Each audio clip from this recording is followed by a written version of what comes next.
بسم اللہ الرحمن الرحیم.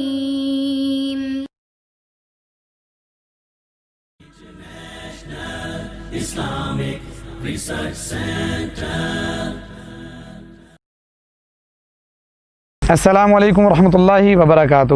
ابن آدم کا بیٹا دو چیزوں کو ناپسند کرتا ہے، لیکن یہ دونوں چیزیں اس کے لیے خیر والی ہیں.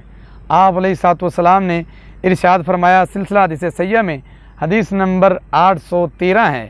آپ فرماتے ہیں دو چیزیں ایسی ہیں جسے آدم کا بیٹا ناپسند کرتا ہے، لیکن یہ دونوں اس کے لیے خیر والی ہیں. فرمایا پہلے نمبر پہ الموت، موت اس کے لیے بہتر ہے. خیر للمؤمن من الفتنہ، یہ مومن کے لیے فتنوں سے بچانے والی ہے. فتنوں سے بہتر انسان مومن کے لیے موت ہے. دوسرے نمبر پہ فرمایا قلت المال، مال کا تھوڑا ہونا، اور مال کی قلت جو ہے وہ قلت المال اقل للحساب، یہ مومن کو حساب کے تھوڑا ہونے میں لے جاتی ہے، لمبے حساب سے بچاتا ہے تھوڑا مال. تو یہ دو چیزیں جو ہر انسان ناپسند کرتا ہے لیکن اس کے لیے بہتر ہیں.